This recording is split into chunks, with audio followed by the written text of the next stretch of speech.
Hey, what's up everybody? It's Pete with Chill Dude Vlogs, and I've been waiting for this day since I got back from Overland Expo. While I was down there, I learned I really needed a suspension upgrade on my Sportsmobile. Everyone I spoke with convinced me Agile Offroad was the way to go, and so I put the money down. I've been waiting 3 months for the custom rear springs to come in. I mean, it's got custom Fox shocks, it's got special coils up front, and it's got these custom rear springs. What we're doing today is we're doing a before kind of suspension evaluation. And I know I'm not a Consumer Reports suspension tester, but I do know, these conditions in which I find the existing suspension uncomfortable. Quick note, why is the existing suspension uncomfortable? I was talking to Jonathan Feld about this at Sportsmobile, and he wanted me to share with you on the subject. They can't change the suspension on these rigs because of their relationship with Mercedes. And also with respect to Mercedes, this is not a black mark on them either, because we're customizing the vans, right? We're putting a lot of extra weight on them, and we're putting it in kind of funny areas, perhaps, I don't know, like the roof rack, for instance. So it's kind of standard procedure. You should seriously consider a suspension upgrade with this type of a vehicle. And so that's happening. I couldn't be more excited. So that's what we're doing today. I'm trying to do a little before test so that when this is done, and it should be done at the end of this week, I'll be able to come out here and do the follow-up test, and of course I'll A/B it. So that's what we're doing. Hey, so hit that subscribe button. Give me a big fat thumbs up. Smack. I need it. I love you for it. Thanks for watching. So that's the plan. First thing I have to do is take Pippi for a little walk.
Okay, watch. Here we go. Oh, I thought you were gonna shake your head or scratch or something. Good boy. The dogs were right. We needed a walk. I appreciate that about them, helping me understand these things.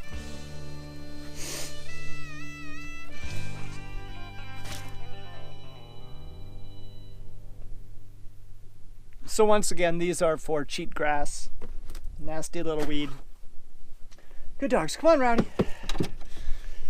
Okay, so now we're on to the main course. So what we're doing here today is doing the before version of a before-after test on a video I'm going to make of a little track test I've identified here to see if we can see the difference between the suspension, how the suspension visually performs from outside the vehicle before and then after the upgrade, to demonstrate if there's any obvious visual differences in the suspension after we do the Agile Off-Road Ride Performance Package upgrade. I'm doing the upgrade on Wednesday, and it's no cheap thing. I mean, by the time I get done with the install, it'll be $4,500 or something. So, but I have talked to a lot of people that say it's awesome, and I certainly believe that it will be.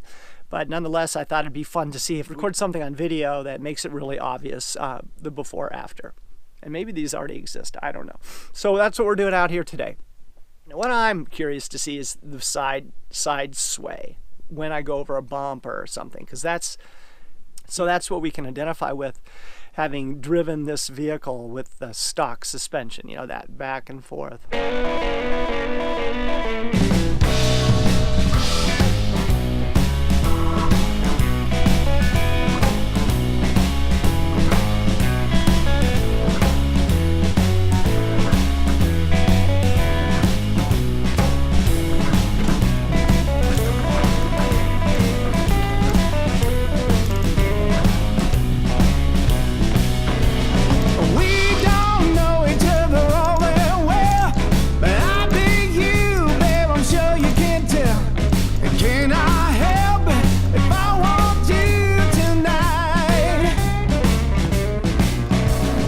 long and tall with that slender groove.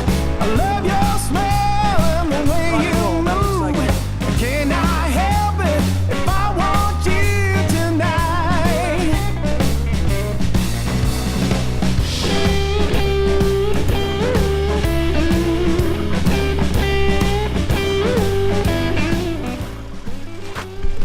So I've got blue tape on the stones so I can try to recreate it on whenever, Friday. All right, that was actually great. I was having trouble at first. It was kind of hard to recreate the conditions that I wanted to really test what I am hoping comes out of the suspension. So the issue we face on a daily basis is turning as you're entering an intersection and there's a gutter across the road and your front tires hit it at a different moment.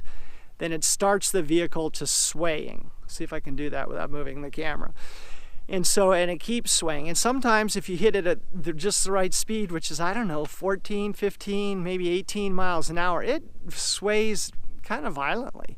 And so you are conditioned to either go across the gutter part straight on, slow down before you hit the gutter, or don't turn until you're past the gutter, all of which don't necessarily work well with the green light and traffic flow. So I actually, at the end of this, you'll see at the end of the test here, I feel like I nailed that one. But I didn't really do it on a turn. I just did it by having the wheels alternately hit divots or gutters at different times, and it got the thing to swing. And that's what happens in real life situations. Every once in a while there's like this resonant frequency swaying thing that develops, and the vehicle just kind of gets to going like that. And it's, so I'm hoping the Agile off-road ride improvement package is going to take care of that. And I'm excited to have Bucks 4x4 in Boise doing the work for me. They've got a great reputation. I've got more Sportsmobile stuff coming up, so hit that like button and subscribe if you want to know what I've got to say about my rig after 17,000 miles and 1 year on a 2017 short body 4-wheel drive high top Sprinter, tricked out by Sportsmobile. Thanks for watching, everybody. I'm Pete with Chill Dude Vlogs.